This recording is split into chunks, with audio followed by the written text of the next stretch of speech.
He said he's riding a electric unicycle right there. It's got a 70-mile range. Oh, nice. Look. It's like I had to go to the bank. So Where do you live? Bar. You rode this from there? Oh shit. It's got a top speed of 45 miles an hour. Man. Can I try it like this? Okay. You don't wear a helmet? Well, I don't crash anymore. Yeah. If I feel off balance and I feel like I might hurt myself, because I've done this a bunch of times. Yeah. So I'm over.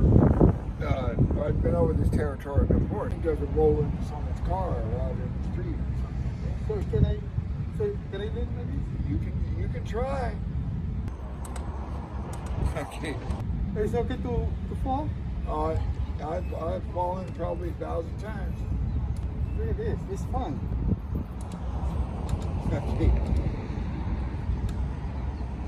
So like this, right?